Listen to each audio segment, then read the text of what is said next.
From the library of the New York Stock Exchange at the corner of Wall and Broad Streets in New York City, you're inside the Ice House, our podcast from Intercontinental Exchange on markets, leadership, and vision in global business. The dream drivers that have made the NYSE an indispensable institution of global growth for over 225 years. Each week, we feature stories of those who hatch plans, create jobs, and harness the engine of capitalism. Right here, right now at the NYSE and at ICE's exchanges and clearinghouses around the world. And now welcome inside the Ice House. Here's your host, Josh King of Intercontinental Exchange. Lacrosse's Olympic journey is a story of fleeting glory, long absence, and triumphant resurgence. The Games' initial appearance was during the 1904 Olympiad in St. Louis, where 39 competitors, comprising 3 teams, 2 from Canada and 1 from the United States, competed for the gold. But despite that debut and a reappearance in the 1908 Games in London, its failure to draw significant international participation forced the International Olympic Committee to sideline America's oldest sport.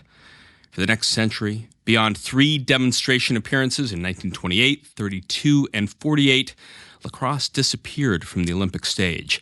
Now, I'm an old lacrosse player from Newton South High School and Swarthmore College in the D3 ranks back in the 1980s, back when long stick guys had wooden shafts. But since the start of the new millennium, the popularity of lacrosse has grown exponentially worldwide. From Guatemala to Greece, from Canada to Cambodia, the sport now has 91 members across 4 federations spanning the globe. A sport once relegated to a handful of nations with deep-rooted traditions, such as the Iroquois Nationals representing the Haudenosaunee Confederacy, has now transcended borders. As lax gained momentum, its Olympic return grew closer. It wasn't until 2021, though, that light emerged at the end of the tunnel. That's when the IOC announced it would grant full recognition to World Lacrosse. Fast forward 2 years to October 16th, 2023, that's when the governing body announced the sport would return to the Olympics for the 2028 Games in Los Angeles. What was once a dream of many kids picking up their first stick and hurling the pill against a schoolyard wall was now reality. On the world's biggest stage, the game's most familiar faces and brightest stars will have the chance to shine and showcase their speedy sport. As our guest today, Premier Lacrosse League co-founder and president Paul Rabil put it after the announcement, I'm going to quote Paul here, "The news further cements lacrosse as the next great global game. We are back." When Paul joined us on Inside the Ice House back on episode 90 in March of 2019, the Olympic dream and the nascent league Paul was hatching at the time both seemed like fantasies. Now, 5 years later, those 2 uncertainties have turned into big successes. Our conversation with Paul Rabil on the Olympic ascension, the growth of the Premier Lacrosse League, and his new book, The Way of the Champion, is coming up right after this. Connecting to opportunity is just part of the hustle. Opportunity is using data to create a competitive advantage.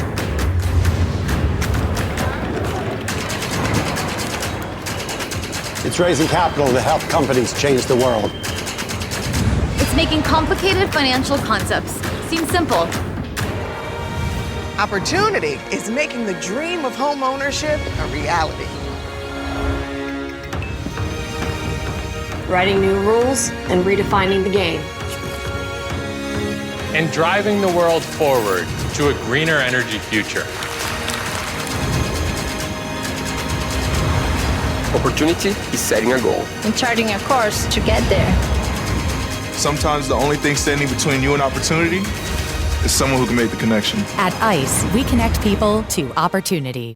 Even casual lacrosse players, and certainly our longtime listeners, know of this week's guest. Last joining us on Inside the Ice House 5 years ago, Paul Rabil is president and co-founder of the Premier Lacrosse League. When we last spoke, anticipation was building for the PLL's first season that June, and now, 5 years later, the league has seen explosive growth in popularity as it begins its 6th season in a few short weeks. Adding to the excitement, as was announced last October, lacrosse is going to be returning to the Olympics for the 2028 Olympic Games in Los Angeles, marking the first time countries are going to compete for medals in that sport since 1908. Paul, almost 5 years to the date since you last joined us on the podcast. Welcome back to the New York Stock Exchange. Glad to have you here once again inside the Ice House. Again an amazing introduction, and it's great to be here with you once again. There's been so much. I listened back to our show that has changed. One of the segments was on the American Alliance Football League and how their first game rated ahead of the marquee NBA matchup. And you and I were talking about the coming of the PLL that was going to launch 3 months later. And here we are heading into our 6th season, where the biggest challenge for any startup league or emerging property or team is to make it past and build a sustainable entryway for the future beyond 3 years of playing. Most leagues just fail. I've heard you tell on other podcasts that the graveyard is littered with startup leagues that have never got past 3 years. Littered. I mean, it's an incredible industry to be in because of several reasons. One is it's live IP. So we could sit and talk about the major studios and the challenges that the box office is having in film to, some of the greatest perennial books of all time to Marvel. Intellectual property related to content is some of the most valuable things you can have. And in sport, it's live. So you add a layer to not only having a non-competitive environment featuring the best players in the world, but people are more drawn to watch it because the outcome happens in front of you in that moment, which makes it more valuable to advertisers and such. So that's one thing on the live IP. And the other thing is real estate. We've seen a lot of major sports league owners invest in stadiums and surrounding real estate around those stadiums. And I totally want to get into that. And there's this other concept that I've heard you talk about too, which is compared to other leagues starting up, which is tonnage. Which is, if you're trying to sell IP, you got to be able to sell a lot of IP because buyers, advertisers, broadcast platforms, they want to be able to have enough stuff to put it on. And your sport sandwiching itself between college seasons, coaching seasons, high school seasons, finding this window in the pro sports window across the 12 months is a big challenge for you. No question. So tonnage is important. Time of year for your tonnage is also becoming more and more important. When we last spoke, we had a deal with NBC, and our games were on NBC Gold. So this was pre-Peacock. And you would buy a gold pass to watch all PLL games, and then you could watch us on NBC and NBC Sports, which is no longer with us. We then have transitioned to ESPN in this modern streaming environment where now Bob Iger is sort of painted a clearer picture of the 4 platforms now that will be available to us next year that you can watch your primary sports. But what they are looking at is LTV. And you've got to have a great game on so people are willing to tune in and watch. You got to have a lot of them so they stick around. And then you want to fill up the calendar. So one of the things that we've done in addition to our summer season is after the note on the Olympics, this is a new format of the game. It's called Sixes. We started a new tournament in February every year called our Championship Series, which is essentially our FA Cup meets the Champions League in UEFA. And that has enabled us to capture a lacrosse fan in February and then from May all the way through September. And then as our partner like ESPN looks at is fan segmentation. So the college game is sandwiched in between our Championship Series and the pro summer season. So now all of a sudden you're looking at 8 to 9 months of lacrosse on their combination of platforms. So you'll see more and more. So it's not just tonnage, it's when. And then there's the viewer enjoyment aspect. Jimmy Pitaro, ESPN chairman, sat in the chair that you're sitting in now. We talked about a lot of things. One of the things we talked about was miking up a pitcher-catcher battery, showing that live on Monday Night Baseball. And when you hear the catcher in whatever dialect he's talking, giving the pitcher encouragement, and then you see that curveball coming in from the catcher's perspective through the mask, it's an amazing experience. So if you're thinking about the Sixes game and Jimmy's interest in giving an audience member something really cool to watch in, what about wiring up helmets for sound and camera? Yeah, well, we tested that in our first year. And I think a lot of our value proposition that we're aware enough of is we can be a petri dish because we're fully single entity owned, and that gives us the agility to try new stuff. And frankly, we have to as a sport that's trying to cut through a really competitive, noisy environment. And things like changing the broadcast or innovating the broadcast or bringing people more deeply behind the scenes, something that the WWE's done really well for a long time, has been a focus of ours. Now, what we love about the Championship Series, and speaking with Jimmy, who I absolutely adore, and Burke Magnus, who's the president of content, who did our first deal a couple of years ago with ESPN, is that the Champ Series is 6-on-6 version of the game. When we go back to your intro of one of the challenges, one of the many challenges, and why lacrosse bowed out of the Olympics after their 1932 participatory run, you were right on 1904 and 1908, they were medal count sports, is that there wasn't a lot of parity. So it was U.S.-Canada. I mean, those were the 4 teams, right? And so to gather parity, you need time and participation and good coaching around the world. And you also need to look at the game with an objective eye and say, okay, what are some areas that we can smooth out? Daryl Morey famously said, if you have an offsides rule in your sport, either the field's too big or there are too many people on the field at once.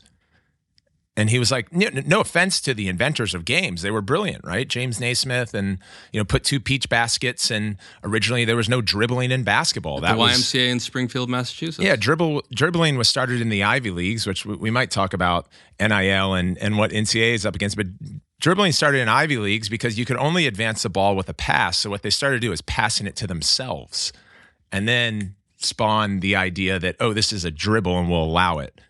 So sports evolve, and what the Championship Series gives you in the Sixes environment is it's 5-on-5 players, 2 goalies, and they just go back and forth like basketball.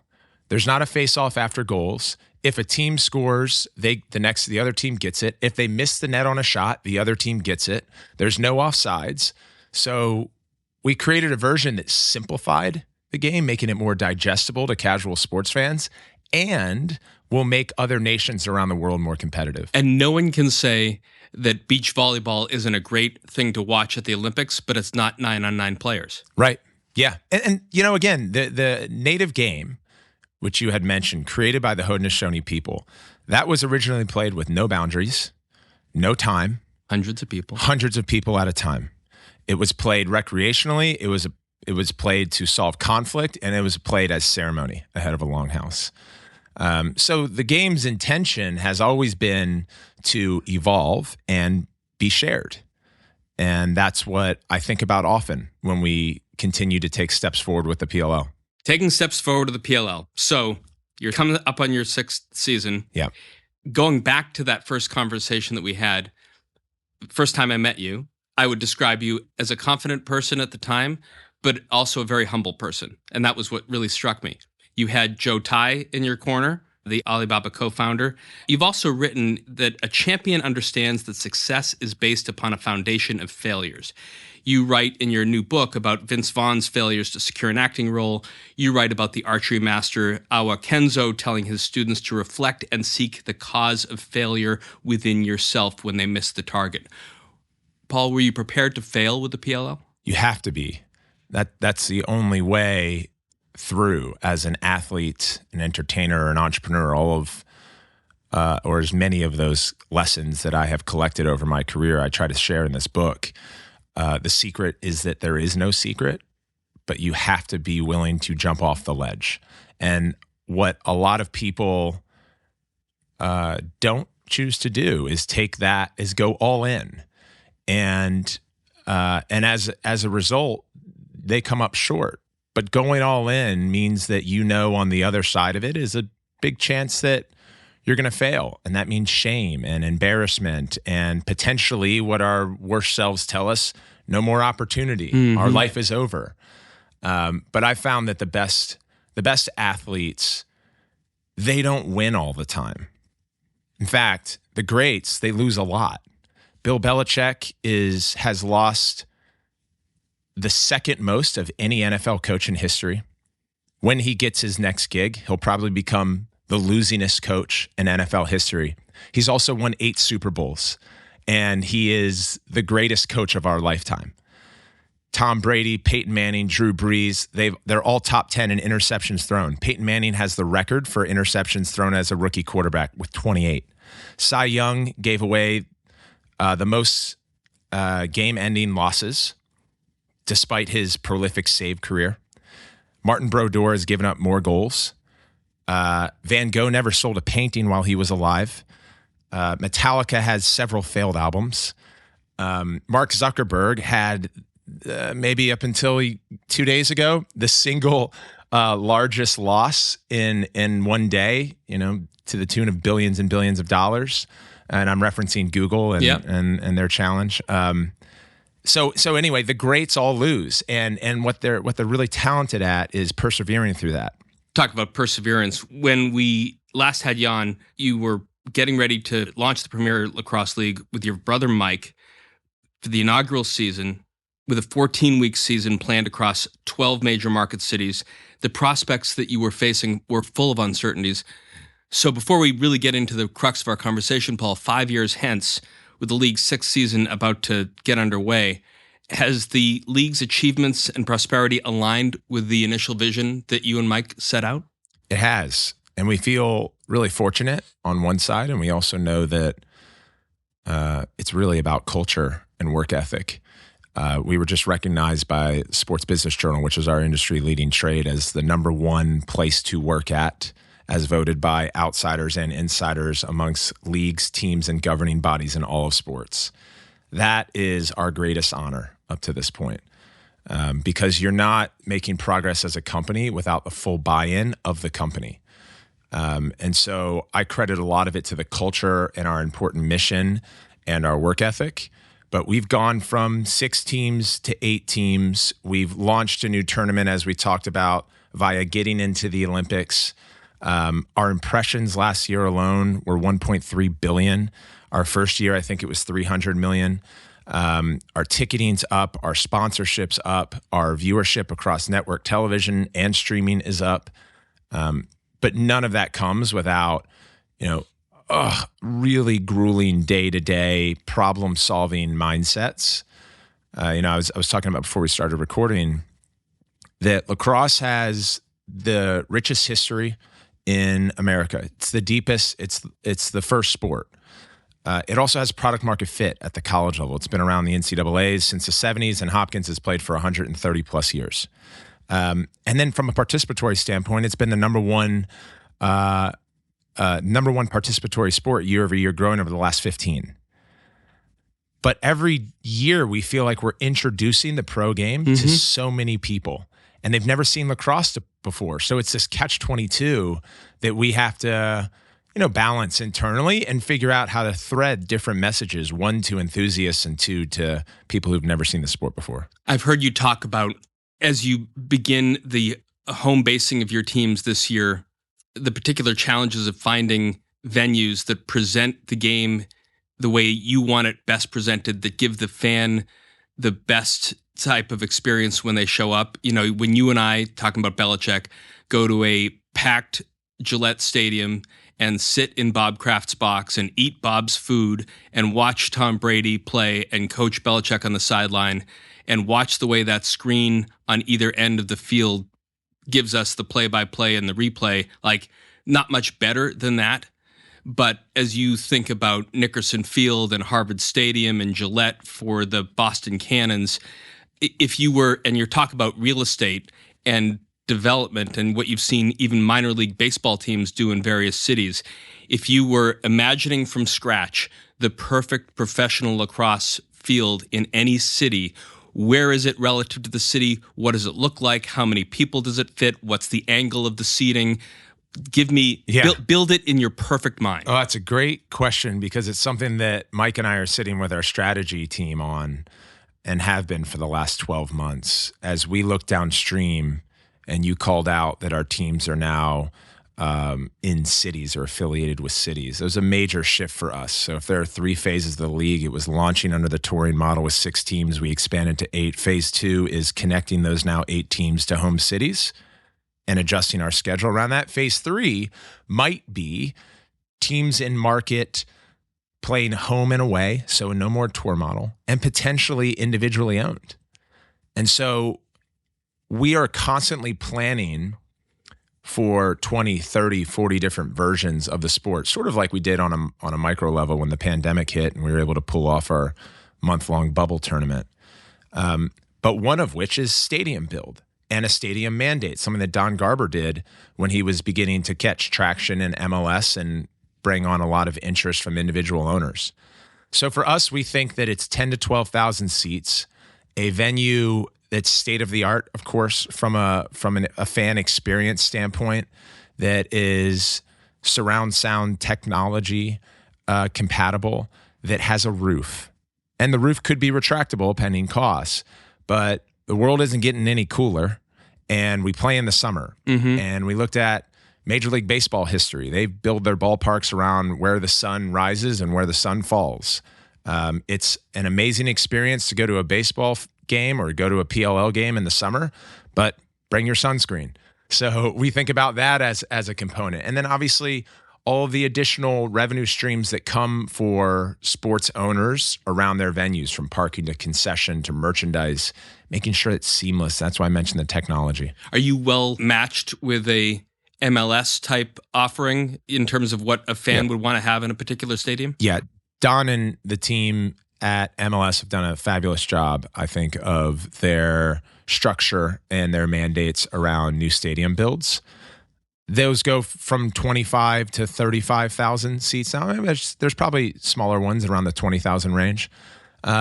So when I mention 10 to 12, I'm thinking about our total addressable market. I'm thinking about supply demand. I'm thinking about where ticketing revenue nets out in the end. It's probably the 4th revenue stream for most leagues around the world now, behind media, behind sponsorship, behind merchandise, all 365 businesses now. And your tickets are capped. And most of the revenue when you sell tickets is tied to luxury suites anyway. So what becomes important is sellouts. What becomes important is building an environment that is just really powerful, loud, and engaging. You mentioned minor league baseball. I'll mention Savannah Bananas. I love the Savannah Bananas. One of my favorite Twitter follows. They're fantastic, and their founder and CEO is Bill Lee's gone and tossed for the Bananas. Yeah, he's a special individual, and their business continues to grow year over year. They haven't raised $1, and they've built a lot of their progress around supply demand. I mean, Jason Fryer owns a hardball capital in Atlanta, owns a couple minor league teams, and he's done incredible stadium builds and great real estate development right along them in minor league baseball for that level of games in a season. Yep. And you mentioned markets as well. So when we announced our 8 teams into our 8 markets, and we have an Eastern and Western Conference, that was an arduous 10-month process of pulling external data, internal data. We had the benefit of reviewing essentially 5 or 4.5 years of attendance and viewership data around the country. And the reality is, with only 8 teams, we can't cover the map. And so when we expand a few of the markets that are attractive to us that were left out, call it Texas, the Midwest, Pacific Northwest, Florida, and the Southeast, we'll be there soon. On that point, Paul, the figuring out when you have 8 teams where you're going to put them, and we think of, I'm a Boston Bruins fan, so I'm a member of the original 6 of the NHL. Now they're talking about, Atlanta and Utah coming into the league, which would bring the NHL to 34 teams. But the PL in November, when you were working with Whirlpool, that's NYSE ticker symbol WHR, unveiled the permanent home locations for the now 8 teams. Boston, thank you very much. New York, Philly, Maryland, North Carolina, Denver, Utah, and California. I want to just listen to a clip of the PLL's announcement revealing the locations late last year. Schreiber's got to make something happen here. He shoots and scores! What impact does lacrosse have on your community? For centuries, the game has been medicine through spirit and competition. North America stands home to the most historic stages with the most passionate fans. So let's bring the game back home, where it belongs, where it began. Paul, I've heard you say that you could successfully have 3 teams in Washington, D.C., Annapolis, and Baltimore just within like a 1 hour's drive of each other, but you got to cover the continental 48 states. How do you decide how to do these 8? Yeah, it's a great question. So we look at external data points, former attendance figures, not only through the PLL, but through MLL historicals. It's one thing among probably a lot that I missed when we started this and you asked me how it's gone since we last spoke. We acquired Major League Lacrosse in 2020. And when we were last sitting here, we were competing head to head with them. And they had 20 years of history. So when we look at pro sports, we think about history as much as we do present play. And then we talk a lot about future play. So adding that history to our data set was important. Looking at things like MRI Simmons report that now has statted lacrosse at 45 million fans, up from 15 million. Looking at our owned and operated data through our app, through our web, through social, defining the regions of former success and potential growth and threading that needle. So there is no blueprint for how to do this. We're the first league to have started tour, then attached to cities, and I mentioned phase 3. So the best we could do was use the data in front of us and have as many conversations with players, coaches, and fans as we could. You mentioned potential individual franchise ownership. We talk about the NHL beginning with 6 teams. Yep. We were talking pickleball in here, and we staged a professional pickleball match, and you look at those 2 leagues that have started out and what a disaster and mess it's been, as a lot of money has jumped in and bought the rights or bought franchises in various cities, but with 2 competing leagues and without sort of having the slow build that you did. A lot of people would love to own a Premier Lacrosse League team and bring it to Miami or the Pacific Northwest or other cities that you haven't tapped yet. How will you know when it's time to expand? I often think about being ambitiously patient, and that's the way that we not only manage our output financially, but also how we dream big and try to grow outsized to our year to year. You know, we wanted to do what the UFC and MLS have done over the last 30 years in half the time. And we pointed to a lot of macro environment trajectories as to why we think we could, times our work ethic and culture that we're building. When I think about where we are currently at, it is how much pound for pound value can we drive at any moment on any size screen? Because the media environment has evolved the way it is, and Gen Zs and Gen Alphas, they prefer to consume on their phone. We spent so much time analyzing smart televisions in homes as a means to push from our phone to our television. Literally, the younger generation will have access to a television but prefer to watch on their phone.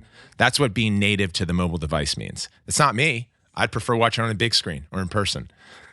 So how much pound for pound value? So you have to keep an eye on the macro environment of total participants and lacrosse fans. You cannot expand too quickly. You have to build your star value. You have to build tension so that people tune in and watch or pay for a ticket to attend a game. And I think where the challenges for pickleball was, there weren't any stars that were defined yet. I love the investment if I'm getting in on the certification level or the participatory level of pickleball, but at a pro level, they don't play it in college. They don't really have systems at the emerging youth level. So unless you're going to get Novak Djokovic and Rafa Nadal playing pickleball, and they've tried with retirees. Agassi and Michael Chang and McEnroe. You're just not going to get people to watch. So we have to keep in mind the lessons and failures, going even back to what you asked me about the book. Try to be preventative. Look, no one wants to fail. So you try to learn as much about history as possible and be prepared to, because you got to make that wager. But no one wants to fail. And the last thing I'll say is on the geographies, XFL call it 3.0. I think one of their mistakes was that they put most of their teams in Texas. And so while it made sense from a supply demand or a P&L standpoint, there wasn't enough interest around the country and enough availability around the country. So we thought about that as well.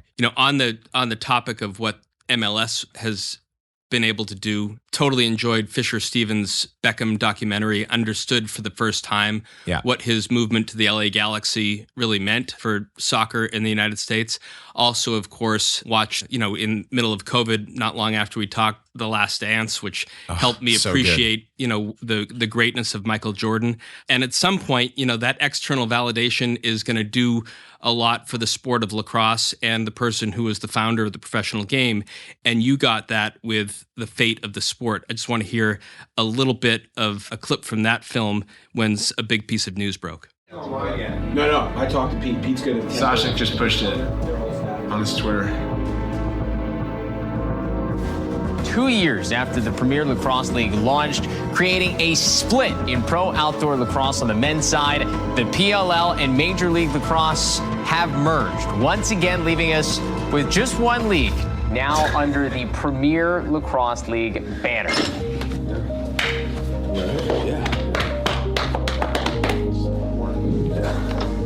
Are you pushing to social? I think you go now. You're such a social tactician, Paul, but how much did fate of a sport affect your fate? Oh, gosh.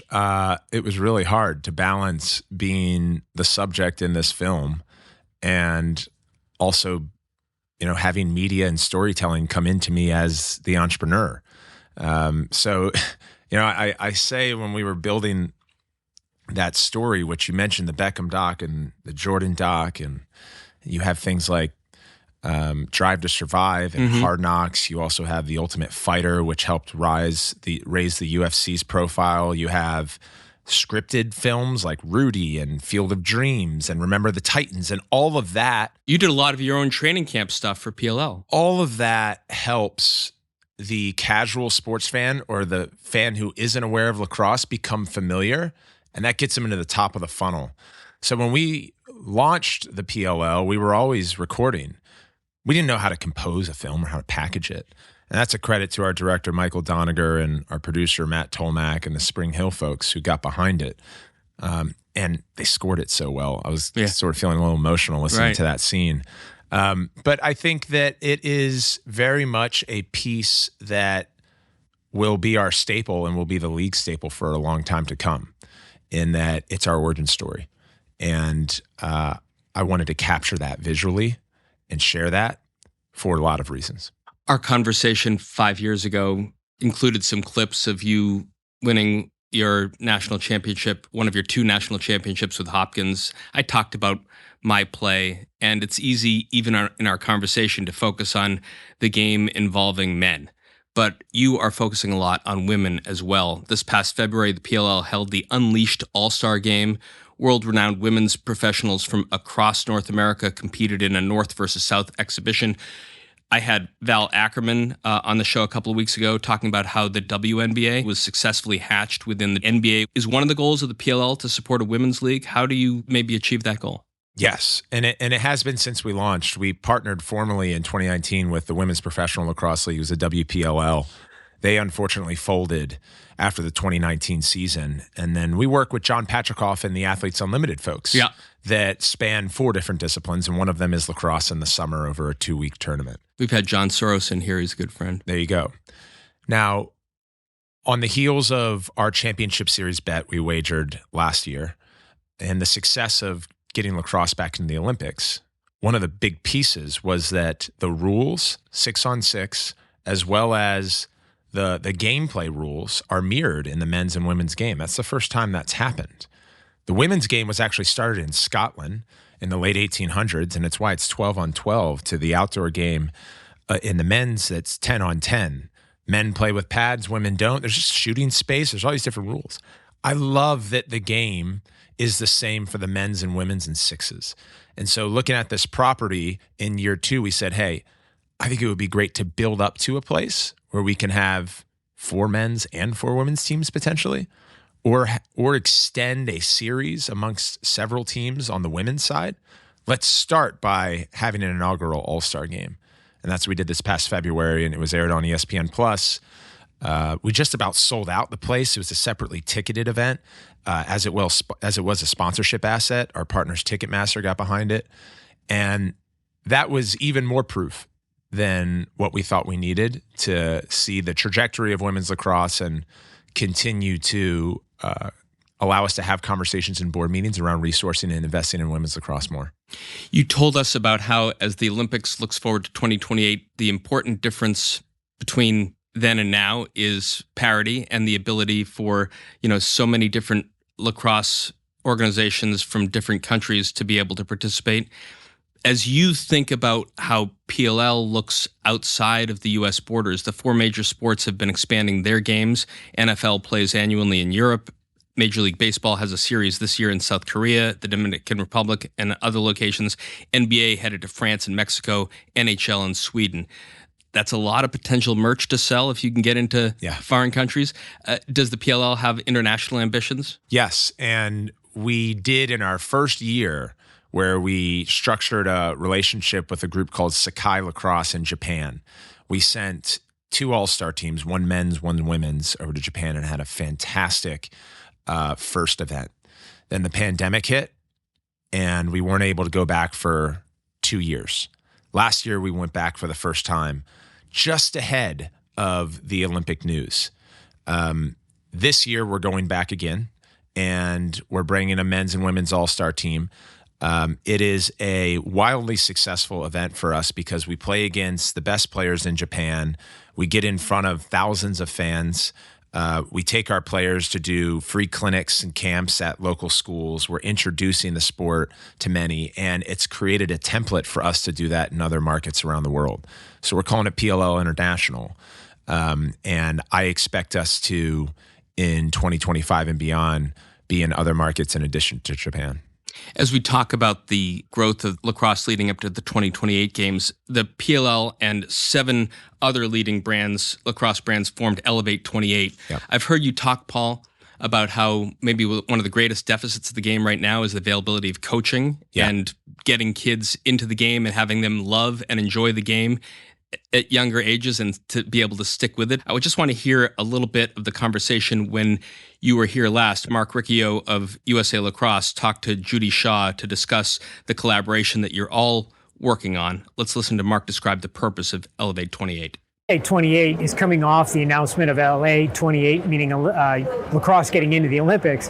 Elevate 28 is the coming together of 8 organizations in the United States, pro leagues, collegiate, to grow the game of lacrosse, to get more kids playing the game, to double annual participation in the game of lacrosse by the end of the decade. It's an unprecedented transformational partnership. Doubling annual participation, how do you actually do that? Well, year over year, we just got great news from the SFIA that lacrosse participation is up almost 6% and then 13% on casuals. So more casuals are playing the game. They define it by competitive leagues or just picking up a lacrosse stick at a public or private school or just out in the park. So how do we do it? You mentioned coaching. I think coaching is so critical and underpinned in the right organic growth, especially for stickball sports that are complicated and challenging to play. You need great coaching so you can learn how to catch and throw. So the 8 groups that Mark Riccio referenced, we are collaborating in ways that we can share our individual youth efforts and grassroots efforts and community efforts with each other such that if there is overlap or if there is potential conflict, we can smooth it out immediately. I think all of us want to see more sticks in hands and more goals on field. So that's part 1. Part 2 is collective investment. So one of the things that we do at the PLL is I should say 2 things, is an initiative that we're getting ready to announce called PLL Play, which is expounding on our youth business right now, which is largely just instruction from the best players in the world down to the emerging participants. We've added a incredible tournament business called Summit Lacrosse Ventures to our company, and they run the Lake Placid tournament among a number of other tournaments. So we're going to have now owned and operated shops on tournaments, and we're going to continue to partner with operators like 3Step and Dynamic Sports and Team 91 on co-hosting tournaments. And the third thing is juniors. So one of the benefits that we get with having teams in markets is that we can more acutely drive interest to the Philadelphia Water Dogs or the Maryland Whipsnakes. And one of the things we believe will lead to greater participation lift is to revitalize rec or town lacrosse. I think generally, no matter the discipline, we need a revitalization effort in rec sports. That's the only line of sport I played growing up. My brother the same. Most people we know. It's become so privatized. And I think there is space for a private environment from, if you want to pay more for better jerseys and better coaching, and that's your perceived investment as a parent, go for it. And I think it's good to have higher price points in any industry. But we can't allow ourselves to diminish the value of introducing any sport at a low price point. So what we're doing is launching our juniors program, which will look like the Junior Boston Cannons, the Junior Philadelphia Water Dogs. And they will just function, like Beckham started with Junior Manchester United. And they will function as leagues, though. So slightly different than European football or the MLS, where it's not like a tryout team and we're doing the same stuff that the club programs are. We're actually bringing the low price point back to life and injecting it with a lot of powerful branding because of the aspirational component of young kids up to the pros. Before we transition to your new book, The Way of the Champion, anticipation, as we've been talking about, is building for the start of the 2024 PLL season. Of course, the 2023 season couldn't have ended on a more exciting note. I just want to listen as the league MVP, Tom Schreiber, scored the championship winner with a 1:37 left in regulation as the Archers defeated the Water Dogs 15-14. And on Scarpello, rolls back. Got it back to his right hand. O'Keefe can't get the shot off as he drops to his knees. Shot clock down to 7. Schreiber's going to have to make something happen here. He shoots and scores! What?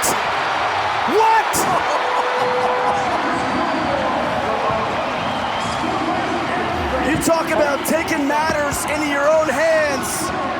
The MVP, late in the shot clock. Just a tick of a second left, Kark. Unbelievable. You couldn't have ended on a higher note.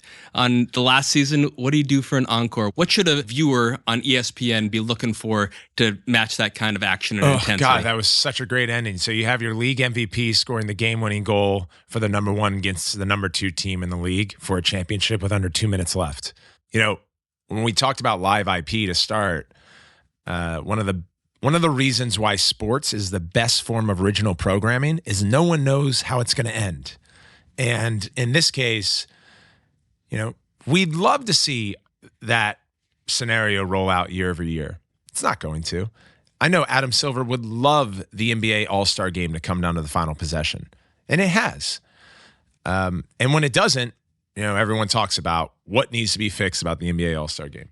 So there's a lot that's outside of our control. What's in our control, to your question, is putting on a hell of a broadcast. So we work with our production partners in Ross and ESPN to make sure that we are getting the best technology and the best software. So the technology on field, from camera operators to angles, software to virtual graphics, and using AR to unpack a complex moment with statistics, so that the enthusiast that's watching at home is really entertained and loving it, and that the net new fan is understanding what they're watching, really entertained and loving it. That's within our control. And then on the teams now that are in markets, what we work on pretty heavily out of our growth vertical is our player experience and then our fan experience. And our fan experience will look different this year because when you go to a Philadelphia Water Dogs home game or a Maryland Whipsnakes home game or a Boston Cannons home game or Utah Archers home game, it's going to feel like their stadium. Where in the past, it was a PLL stadium where our 8 teams were playing. Right. Now you're going to feel the homestand. After the break, Paul Rabil and I are going to continue to talk about the Premier Lacrosse League and dive into his new book, The Way of the Champion, out now from Penguin Random House. That's all coming up right after this. When you think of investment risk, do you consider climate risk? Changing weather patterns are impacting the way we live and the value of businesses, large and small. This can mean disruption to supply chains, changing demand for products, and shifting regulation. What does this mean for your business, your clients, and your investments? ICE offers data and markets that can provide critical insight. Manage your climate risk with ICE. Welcome back. If you're enjoying our conversation and want to hear more from guests like Paul Rabil, please remember to subscribe to Inside the Ice House podcast wherever you listen to your pods, and give us a 5-star rating if you would, and a review on Apple Podcasts. Before the break, Paul and I were discussing the inclusion of lacrosse in the 2028 Olympics, the success of the Premier Lacrosse League so far in its first 5 seasons, and what the future may hold for it. It's been nearly 3 years now, Paul, since your retirement, and the Premier Lacrosse League is on the cusp of its 6th season.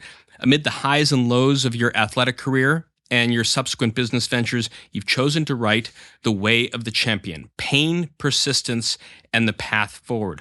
You were always a journaler, an introspective guy. The first time I talked to you, I could tell that, you were, and I'm looking at your sort of noted up book of your own set of galleys, that you never stopped writing and trying to think about storytelling. Why was now the time to put this all into the form of a book? It's funny. I didn't know it was the time. I got an email from Ryan Holiday, who's been my consultant on this project, and he's an investor in the PLL, and I think one of the most talented writers in the world. I got an email from him saying, hey, have you considered writing a book yet? And this was heading into my final season in 2021. And I told him, why would anyone want to read a book that I write? I'm having a hard enough time at the PLL side getting people to watch a game or a sport that they haven't seen before. Is this going to be distracting? And he said, that imposter syndrome is the reason why I want to do this with you, because in his experience, writers who feel like no one wants to read what they put on paper are often wrong, and writers who think everyone wants to read what they put on paper are often wrong. So that was our jumping off point. And, I think back at my career, and the characteristic that I'm most proud of is curiosity.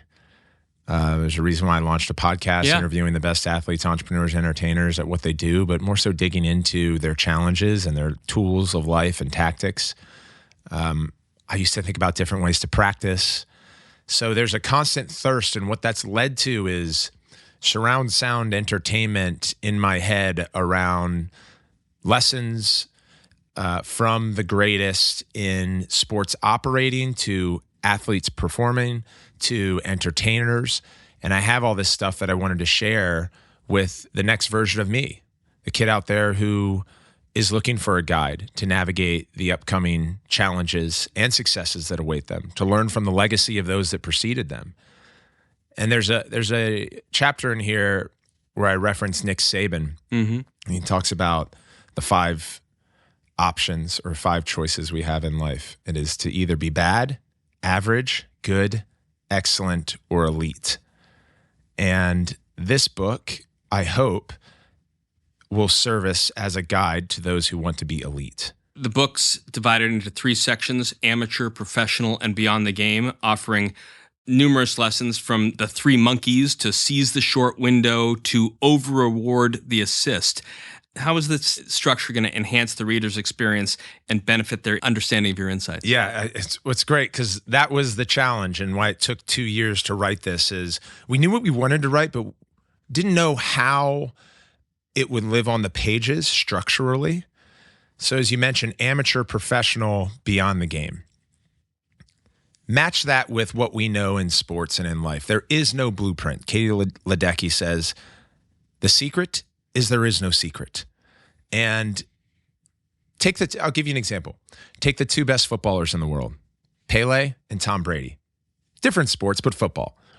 Pele won 3 World Cups. Tom Brady won 7 Super Bowls. Their pregame rituals couldn't be more opposite. Pele used visualization. He put a cold towel over his eyes. He tried to bring his emotion and energy level to neutral. And he started thinking about scoring goals, touching the ball, feeling the ball against his foot. Tom Brady uses anger. It helps him, as what he says, heighten his senses so that he can become more aggressive, more intense, more focused. So those are two entirely different pregame strategies that worked fantastically for two of the greatest footballers ever. So knowing that lessons are different and it's up to the reader to take what resonates with them, what I could do was break it down into more of a linear trajectory. So there's amateurism, which is derived from the Latin word amator, which means a lover of, an enthusiast. And that's so beautiful about playing the game at the rec or town level that we were just talking about. You have to incorporate hard work, coachability. You have to be a student. There's a chapter I write about watching film. Transition to professional. One of my favorite authors, Stephen Pressfield, wrote Turning Pro, and he says there's two stages in our life, before pro and after pro. It is our ability to profess our calling, sacrifice, discipline, perspective even. The work ethic, being coachable, and being a student, that continues on. The work ethic might shift a little bit, though, where as an amateur, you're going to be the hardest worker in the room. You're going to grind yourself into the ground because you need to make the next stages. As a pro, you want to extend your career, so you become a little bit more thoughtful around impact training. That's an example of differences between the two stages. And the last is, what do we do when we retire from sports? And how are we channeling all of those learned characteristics into impact and community and investment? And I think, the quote from Muhammad Ali always resonates with me, that if a man who's 50 years old, who views the world the same way as he does when he was 20, has squandered 30 years of his life. And that book is all about what we do next, how we let go, how we resource our thoughts, intentions, and energy, and, how we want to be remembered. Talking about amateurs and professionals, they're filled throughout the book. You feature anecdotes from people like Michael Jordan, Michael Phelps, Vince Vaughn, we mentioned earlier, George Lucas, so many others. As you research the stories on their achieving success, do you find recurring themes or similarities among their experiences? Like George Lucas and Michael Phelps couldn't be more different, but what were the common threads that you found between the two of them? Yeah, well, the common threads are sort of noted in this subtitle, Pain, Persistence, and the Path Forward. The path forward is your belief. A lot of the shared similarities are the guarantees I believe that we have in life, is that we are required to endure pain and we're required to have patience. It's not just a world of the strong will survive or the fast will accrue. It is about endurance. Can you become stronger and faster over a long period of time? Can you demonstrate a level of resilience and problem solving? And are you able to zoom out and see the bigger picture? I think those are shared characteristics of every successful athlete, entertainer, and entrepreneur. Tactics along the way too are like building the honesty and fortitude to ask for help. Which, by the way, for the best athletes in the world, that's a difficult thing to do, because what's on the other side of asking for help is you don't know the answer, which you fear the coach will say you haven't studied the playbook, or you're not sure that you can effectively be successful in the next play. But proven, the ability to ask for help will yield quicker results and better results. There's a chapter in there that pairs Howard Schultz and Magic Johnson. Howard Schultz names that as the number one attribute of CEOs, the ability to ask for help. And Magic Johnson, toward the middle part of his career, he asked his publicist for the Lakers if he could get the contact information for everyone who sat courtside. And they granted him that. He called them and asked if they could take him out for lunch. And of course, everyone said, yeah, I'll grab lunch with Magic. Yeah. And that was his way of being curious and thinking about the other side of his playing career, which he made $40 million in wages for the Lakers. And now he's a perennial entrepreneur and owner with a net worth in the hundreds of millions. He's done way more off of his basketball career than he did during it. Come to show that one of those meetings he had was with Howard Schultz, and Magic Johnson, little known fact, was the only owner of a Starbucks restaurant. They were all corporately owned. He owned 125 of them. and made quite a profit from building a relationship with Howard Schultz, asking for help, and becoming a partner. One of the other important characters in your book are the lessons you learned from your coach at Hopkins, Dave Pietramella, arguably maybe the greatest defenseman in LAC's history, a member of the U.S.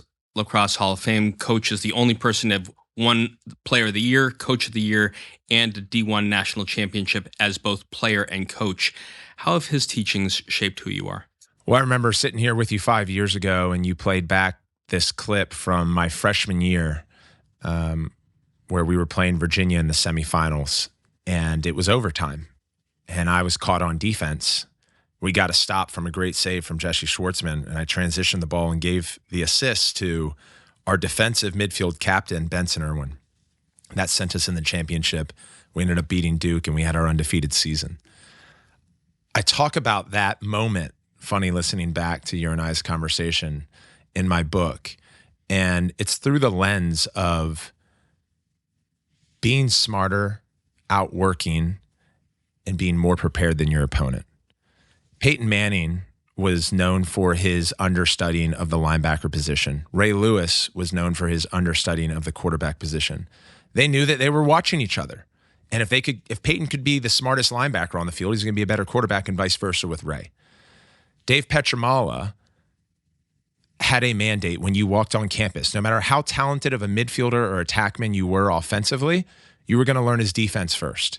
And you, in fact, had to learn his defense first before you could even step on the offensive end. And that was really frustrating for me as a freshman, because I came in as a highly touted recruit. However, there was some doubt because this is the number one team in the country. So was I going to be able to play? And I didn't get a chance to play offense in the fall. Over time, I figured out his defense, and then he let me play offense. And the first time I started was our second game of the regular season against Syracuse. And I was started because we were down 7-1 at halftime, and he brought me in and said, hey, let's try to mix things up. Cut to that clip that you shared. Of course, the biggest game of my career, semifinal, I was stuck on defense. And had Coach Pietramella not built the principles of becoming a defender first, knowing that there was likely going to be a moment where his offensive players get stuck on defense, they better know his system. And he was right. Another thing that we talked about in that conversation, in addition to those games with Hopkins, was this interesting relationship that you struck up with Coach Bill Belichick. And he wrote the foreword to Way of the Champion. And he's never your direct coach, but he has deep connections to lacrosse because he was a goalie for Wesleyan, and also a dad of his three boys who now coach for the Patriots, who are also lacrosse players. How would you compare the mentoring and teaching style of Belichick with Pietramella? I mean, both defensive specialists, but in the locker room, I mean, at least what I've seen of Dynasty now showing on Apple Plus, Belichick is a very different guy behind closed doors as he is on the podium or in a press conference. Yeah, he's done a masterclass with his press conferences, in my view. It is an attempt to conceal as much as it is to protect his players from the podium. Because Bill takes a lot of heat for being for handling press conferences the way that he does, but he prefers to take the heat than the quarterbacks or the linebackers or the tight ends or wide receivers. So it is real shepherding, and I think he's a tactician when it comes to that. He's very similar to Petro and why they were such close friends in their curiosity and their preparation. They are two of the most prepared people I have ever been around. And they have that mindset of trying to forecast 20, 30, 40 scenarios like we talked about with the PLL, potential outcomes, so that they're prepared. And Coach Belichick, for me, is the greatest coach in any sport of all time because of his humility, his diligence, his work ethic, his brilliance. The humility piece, though, is pretty unbelievable. The fact that Belichick became friends with Petro because Belichick wanted to learn from Petro, not the other way around, shows that humility.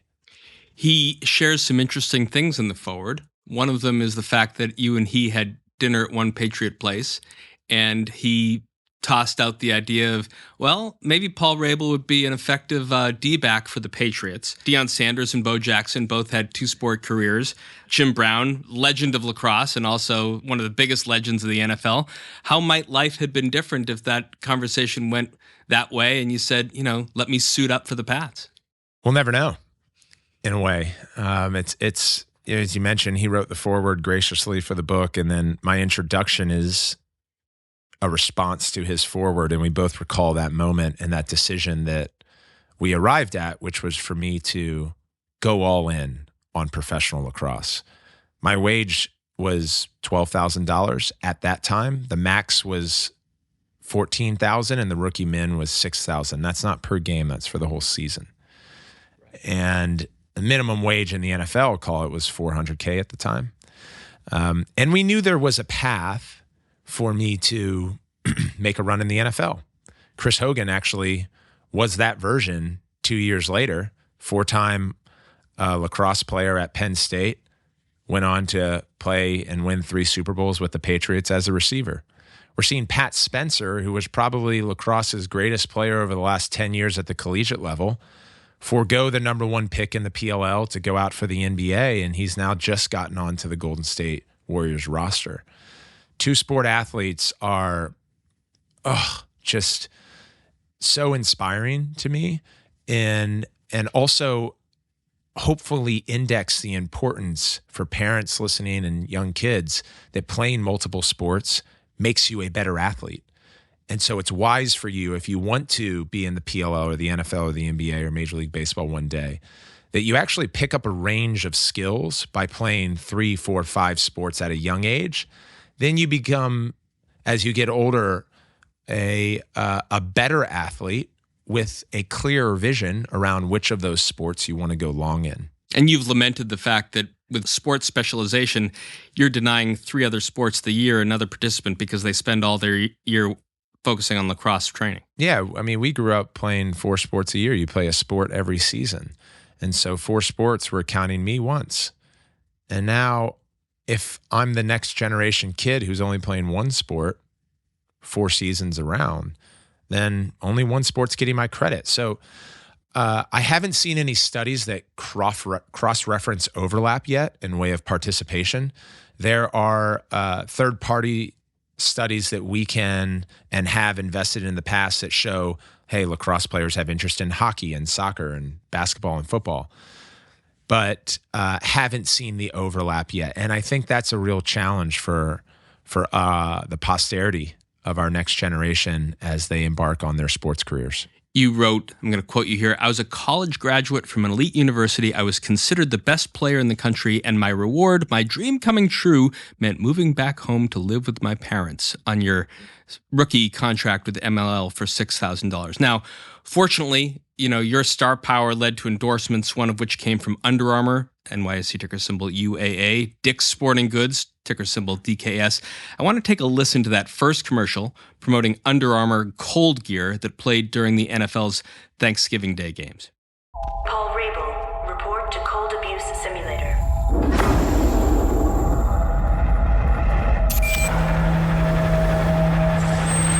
Where do you go to bury limitations? To redefine preparation.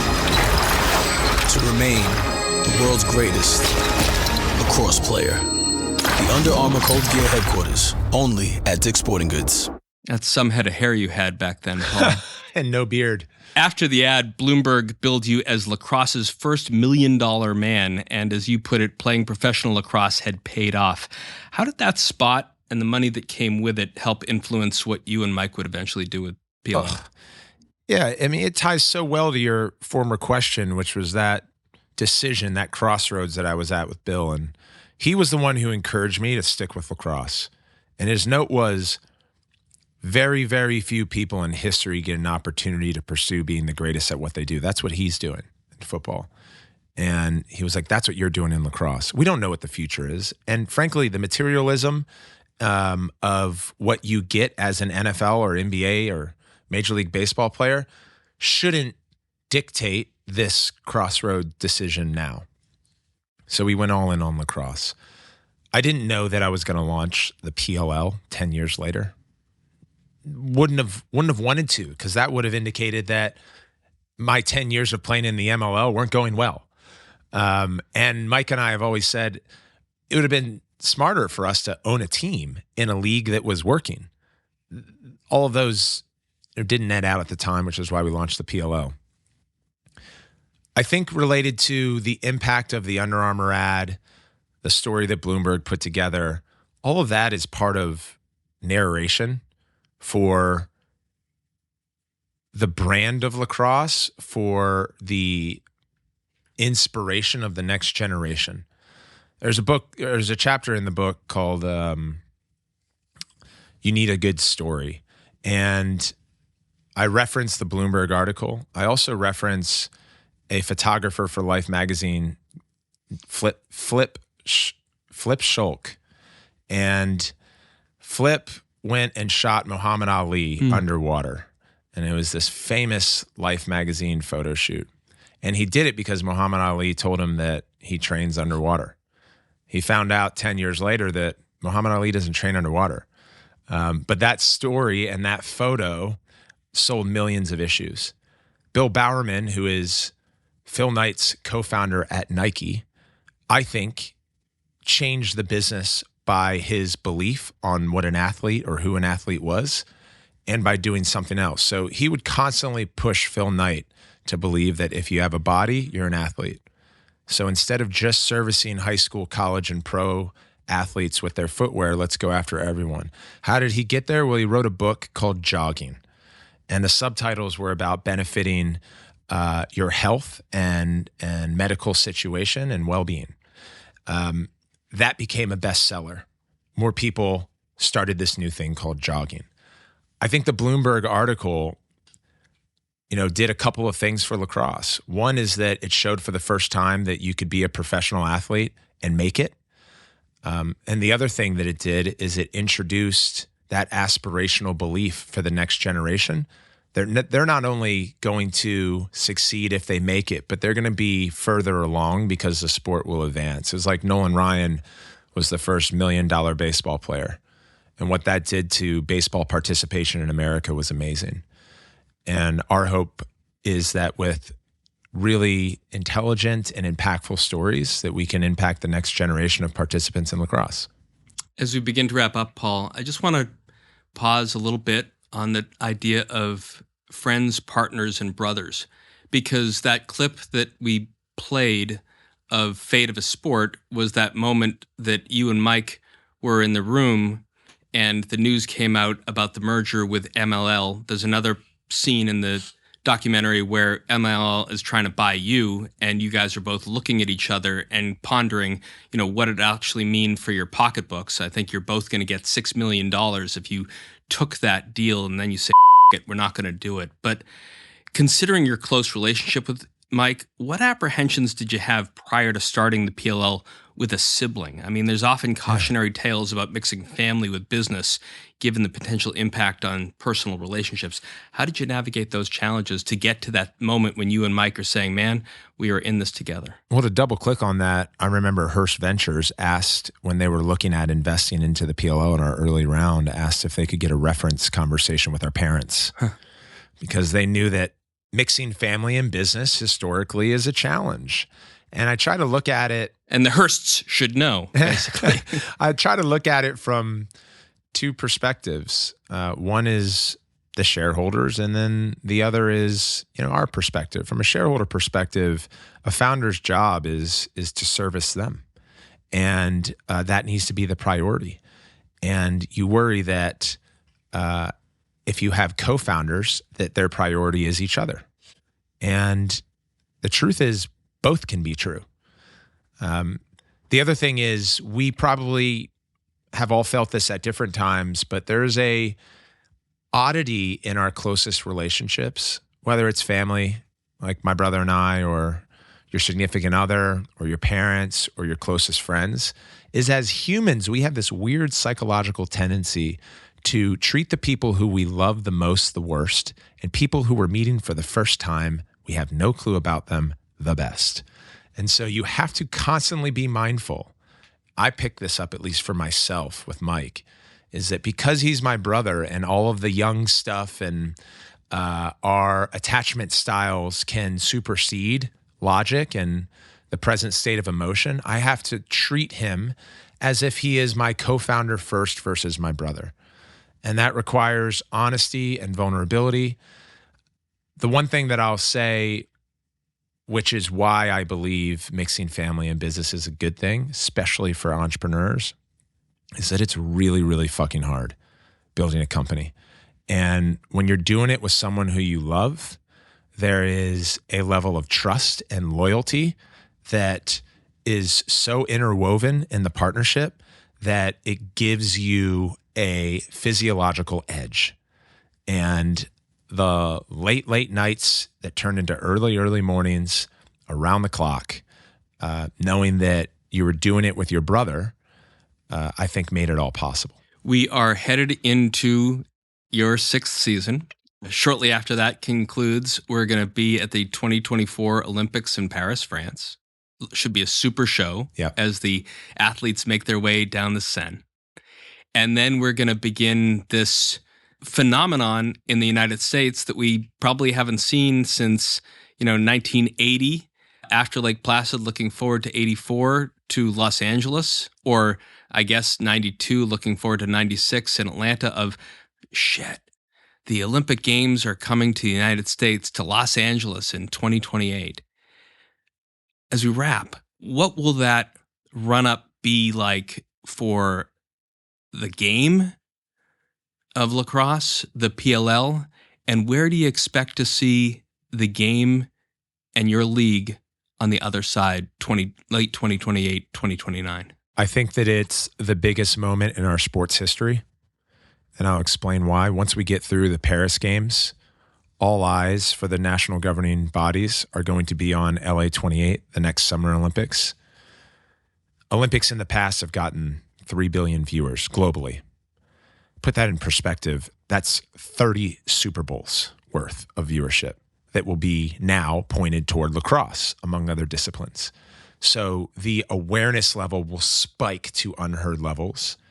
And then incumbent on us at the PLL, the Elevate 28 partners, how do we make sure that we have the guardrails up, we're prepared to take on that awareness, we're able to convert it to attention and a long-term fan? That's stuff that we're building toward.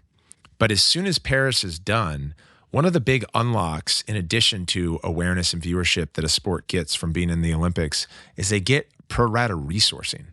So lacrosse won't be played in Paris, but because it's played in LA, as soon as Paris is done, those Olympic training centers open up and offer resources to lacrosse coaches and players. That's from Lake Placid to San Diego to Vail, Colorado, among other places. Lacrosse has never had that resource.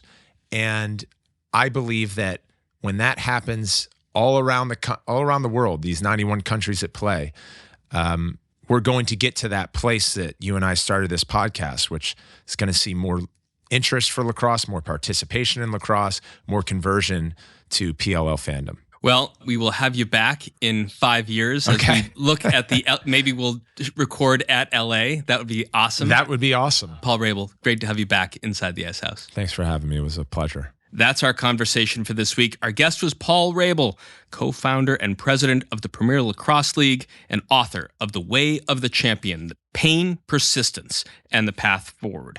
Out now from Penguin Random House. If you like what you heard, please rate us on Apple Podcasts so other folks know where to find us. If you've got a comment or a question you'd like one of our experts to tackle on a future show, make sure to leave a review, email us at icehouse@ice.com, or tweet at us at IceHousePodcast. Our show is produced by Lance Glynn with production assistance, editing, and engineering from the great Ken Abel. Pete Ash is the director of programming and production at ICE, and I'm Josh King, your host, signing off from the library of the New York Stock Exchange. Thanks for listening. We'll talk to you next week. Information contained in this podcast was obtained in part from publicly available sources and not independently verified. Neither ICE nor its affiliates make any representations or warranties, express or implied, as to the accuracy or completeness of the information, and do not sponsor, approve, or endorse any of the content herein, all of which is presented solely for informational and educational purposes. Nothing herein constitutes an offer to sell, a solicitation of an offer to buy any security, or a recommendation of any security or trading practice. Some portions of the preceding conversation may have been edited for the purpose of length or clarity.